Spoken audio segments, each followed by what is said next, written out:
احتشام صاحب، ہم دیکھ رہے ہیں کہ جس طرح سے وہ کہہ رہے ہیں کہ یہاں سے کراس کر کے دہشت گرد بھی آتے ہیں، تو کہیں نہ کہیں کسی حد تک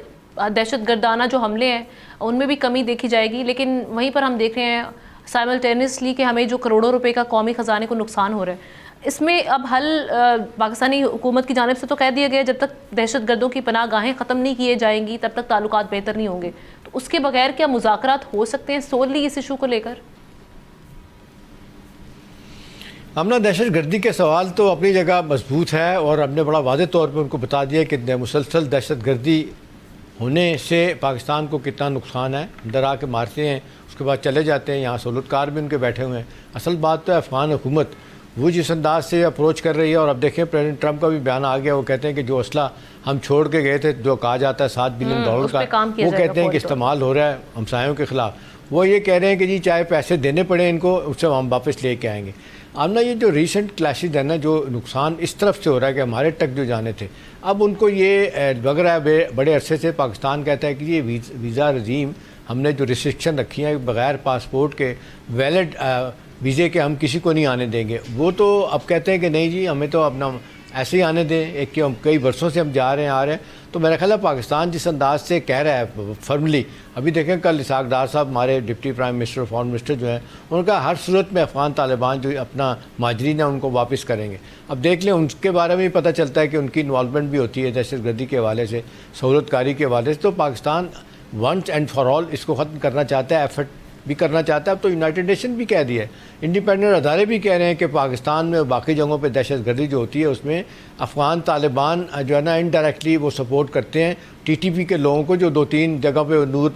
نورستان اور قندھار میں بیٹھے ہوئے ہیں، ان کو رکوانے کی کوشش کرنی چاہیے۔ اور دوسری بات ہم نا آج ہم جب بات کر رہے ہیں تو وہاں پہ بھی اختلافات بہت زیادہ ہیں۔ ایک تو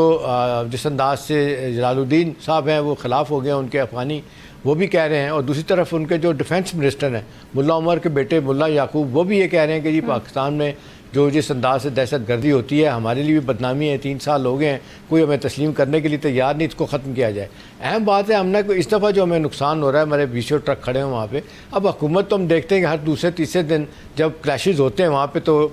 بارڈر بند ہو جاتا ہے، اس کو جس کی وجہ بھی ابھی زاہد شاہ بھی بتا رہے ہیں کہ جس طرح انہوں نے چوکی پاکستانی سائڈ پہ بنا لی ہے، اب یہ غلط طریقے سے لیگل سے بنانا پاکستان کو میسیج وہ دے رہے ہیں کہ جی ٹھیک ہے اگر ویزے کے بغیر ہمارے لوگوں کو آپ روکیں گے آنے کے لیے تو ہم یہی کریں گے۔ تو میرا خیال ہے الٹیمیٹلی نقصان ان کو ہوگا۔ اب انٹرنیشنل اوپینین بھی دیکھ لیں، انٹرنیشنل کمیونٹی بھی جس طرح ان کو کہہ رہی ہے کہ دہشت گردی روکنے میں آپ ناکام ہو گئے، تو ان کو دیکھنا پڑے گا۔ ویسے بھی آپ دیکھ لیں لڑکیوں کی تعلیم ہو، خواتین کا جاب کرنا ہو، سختیاں کی انہوں نے، وہ نہیں ختم کریں گے تو ان کے لیے مشکلات ہوں گی۔ امریکہ نے آپ دیکھ لیں ساری دنیا کی امداد بند کی ہے، ان کی بھی $45 ملین ہر ہفتے جو ملتا تھا وہ موج بھی ختم ہو گئی ہے۔ تو میرا خیال ہے افغانستان کو اور طالبان حکومت کو خود سوچنا ہوگا کہ کتنا نقصان ہو رہا ہے۔ کچھ خبریں تو یہ بھی ہیں کہ دوبارہ اوپیم گرو کر کے تو جناب وہ ایکسپورٹ کریں گے اور پیسہ بنائیں گے، جس کو خود ہی انہوں نے اوپیم کی کاشت کو پہلے تباہ کیا تھا۔ لیکن وہاں پر ایک جانب ہم دیکھ رہے ہیں کہ وہ جاپان کا ٹور، وہاں پہ جا کر وہ بولتے ہیں کہ ہمیں ایڈوانسمنٹ لانی ہے، پروگریسو ایک نیشن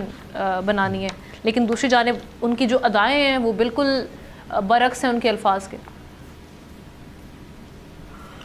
اب نہ دیکھیں وہ تو یہ کہتے ہیں کہ جی ہمارے پاس تو کھونے کے لیے نہیں ہے، پہلے بھی کہتے تھے جب افغان وار تھی امریکہ کے ساتھ کہ you have a watch and we have a time.